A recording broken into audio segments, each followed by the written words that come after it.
Hi guys, my name is Jill and today I am going to be posting on this YouTube channel that I haven't posted on in a really long time. So today's video is probably my most requested video that I get from people on my TikTok. And it's funny because I've actually already posted this video. I actually already have a TikTok about it, but I don't think anyone watched it.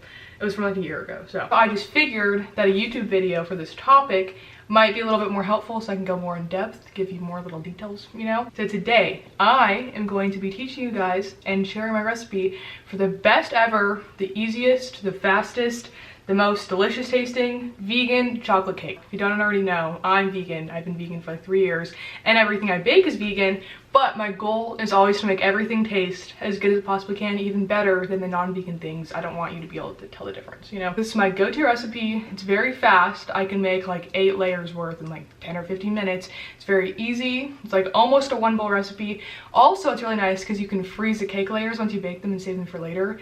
I usually don't keep them in the freezer for like more than a week, but I mean, you probably could. I don't really know. Also, another plus is that even though this is vegan, there aren't really that many weird ingredients. Like there's no chickpeas or flaxseed or any of those weird vegan ingredients. I'd say the only ingredients that are like kind of weird that maybe not everyone has are like applesauce and almond milk. I also feel like it's definitely very important to give credit where credit is due. This original recipe is from Nora Cooks. It's like a nice little vegan blog. I have changed a few of like the ingredients and techniques and everything just to make it like as good as it possibly can be, but it's still kind of similar. So I'll link her recipe down below, just, you know, crediting her because it is her recipe. But I will leave my ingredients and measurements and everything also in the recipe down below so you can follow my recipe if you want to. And just so you know, I'm also making a triple batch of this recipe today, and it'll probably end up making around like 8 layers of cake.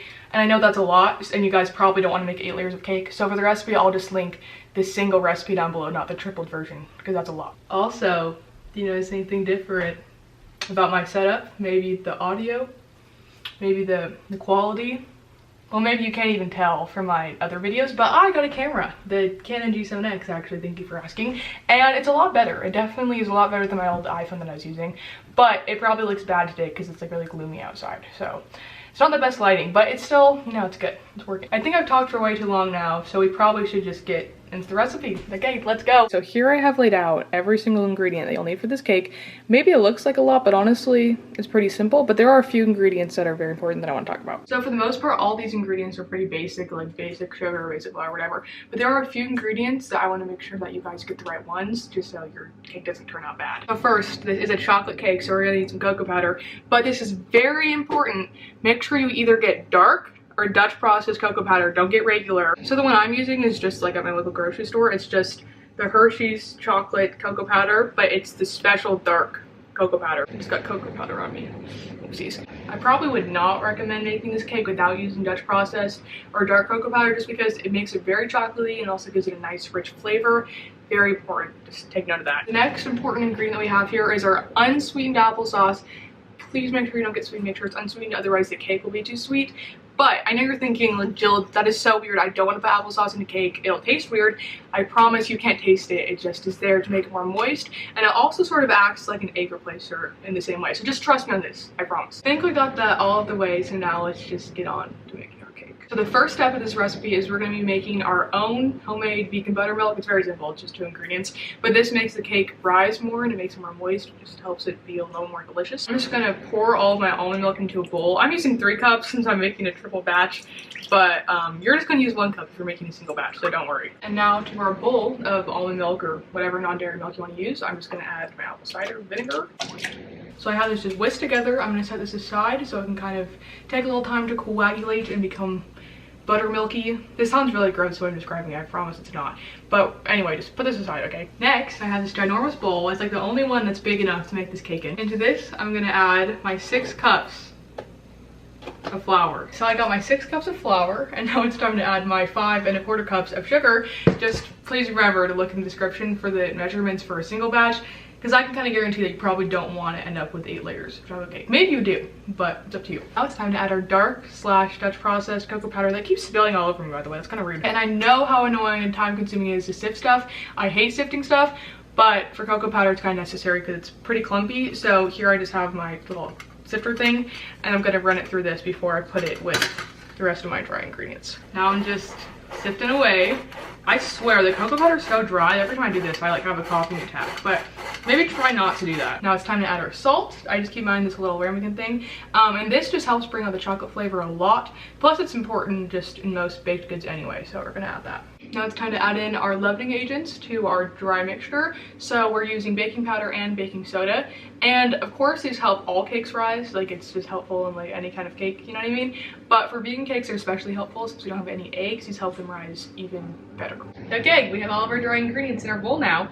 Now I just gotta mix this all up. I normally don't whisk things like this, but I don't have a tripod, so this is the only way you're gonna see it. Also be careful, because the cocoa powder dust just makes you have to sneeze a lot. So okay, so we're not gonna add this until the end, but here I have some water that I'm about to go put in the stovetop to boil. And the reason we do this is because it kind of helps to like mend all the ingredients, and it really helps to dissolve the cocoa powder and just make it all smooth, I think. I'm pretty sure at least. Plus like boiling water and hot coffee and just like liquids are pretty common in chocolate cake. So now that our water is on the stove warming up and getting ready to boil, it's time to add the rest of our wet ingredients, and we're just gonna add them straight into this bowl. See, that's how easy this recipe is. So we're starting off with our unsweetened applesauce. I usually like to just have like the big containers, but for some reason my store never has the unsweetened kind, so I just get these little things.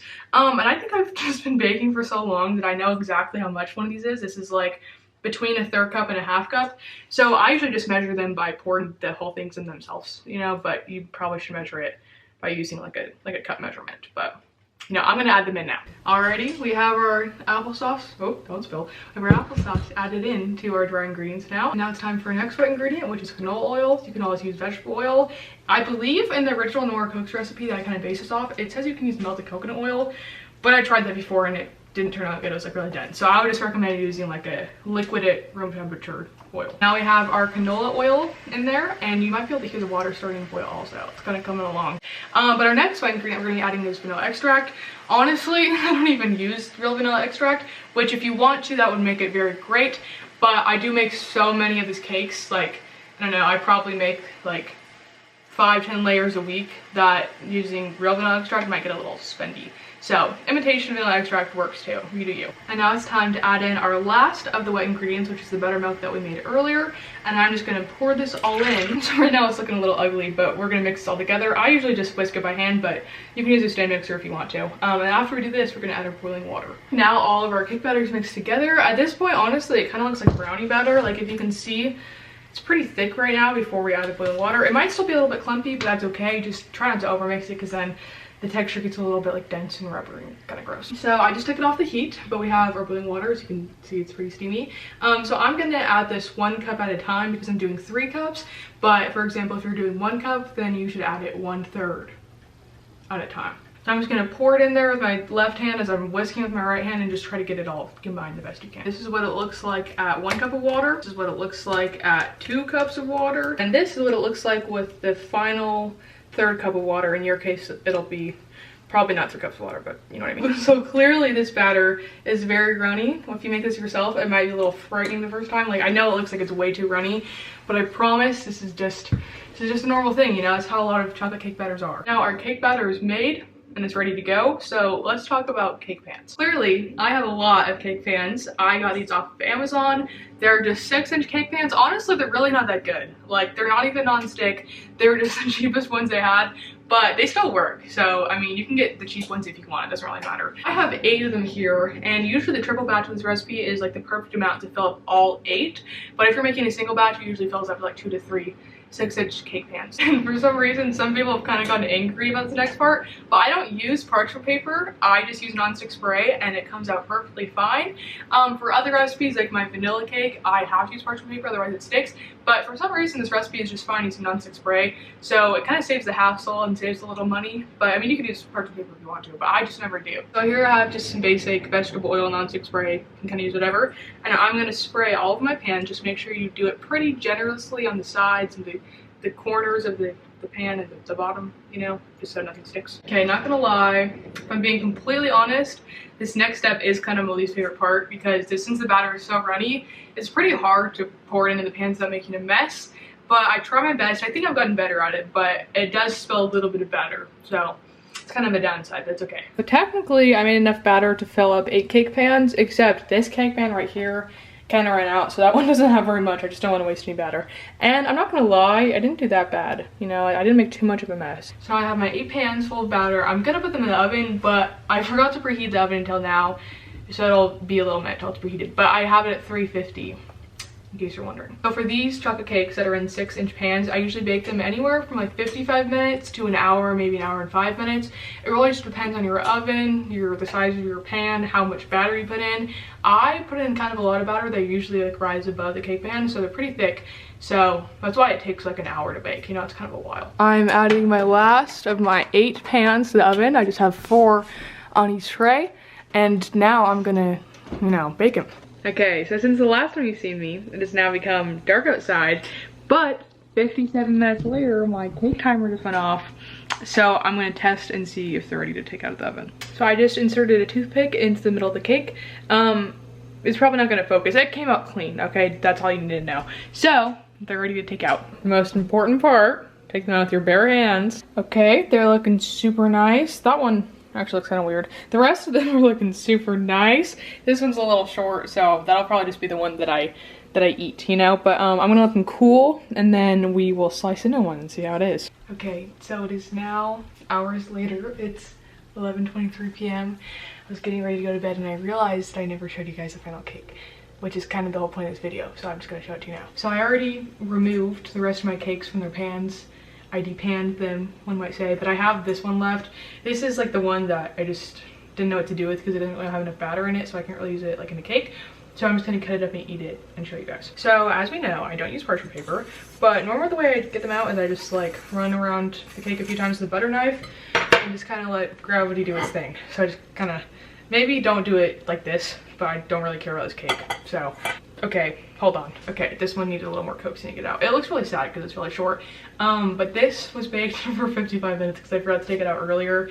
So it might be like slightly more baked than the other ones, but I still don't think it's really that overbaked, but it's just maybe a little bit because it's so thin compared to the other ones. I actually hate cake like a lot. Like I hate everything about it now because I make it so much. Like I make so many cakes a week that I'm kind of sick of it, but like I can still appreciate the flavor, you know? So I'm gonna be eating this cake with nothing on it because I don't have anything to put on it. But you know what would go really great on this cake is my vegan American buttercream tutorial frosting recipe that's on my YouTube channel. Just a hint. Okay, honestly, this is really like hard to see, especially because it's so dark, but I don't know if you can tell, but it's like very spongy. It's very moist. My teeth's just sinking. Delicious. Compared to like every single other vegan chocolate cake, this is like the only one that I've had that isn't dry, which is a plus. So it's very moist, very spongy, very one might say succulent. Clearly it's like a very dark color, so it definitely is very chocolatey, but it's not too overpowering. It's not really too rich or sweet, just very flavorful, one might say. Also, another thing I just started throwing out there, this cake goes very, very well with German chocolate filling, which I forgot I actually have some in my freezer because I made too much. So I'm gonna eat some of this and put it on there. Well, we're just gonna ignore the fact that this is literally frozen. Doesn't help, it's kind of just chilling on there, but you know, I'm gonna try it. Oh my god, so good. I really enjoy this actually. Sorry for chewing with my mouth open, but honestly, it was too good, I couldn't help it. Also, let me know if you want a German chocolate filling recipe because it's also very delicious. I think I've covered all the basics with this chocolate cake. I think I've told you just about everything that is in my brain relating to chocolate cake. Oh, but I almost forgot. For storing the cakes, if you're not going to be using them within like the next few hours of when you make them, I suggest wrapping them in plastic wrap and putting them in the fridge or the freezer if it's going to be like a couple days before you decorate them. But I gotta say, overall, I really love this recipe. I hope you guys love it too. Please, please, please, please let me know if you make it because I really want to know. Like I really want to know if you guys like it or not. I'm kind of nervous, but like I think you will. So if you make it, like send it to an Instagram or like tag me if you post it. I don't know. I just want to see it. I just want to see you guys being happy like I am because it's so good. So I hope you guys enjoyed this video. Sorry I talked a lot, just you're gonna have to get used to it. But I think that's all I have to say. Make sure to like and subscribe. Oh my god, if I look like this the whole video. Anyway, I hope you guys like this video. Like and subscribe, follow me on TikTok if you're not already, you probably already are. Follow me on Instagram, I'll have the links below. I'll have the recipe below also. So anyway, thanks for watching, I'll see you guys later, bye.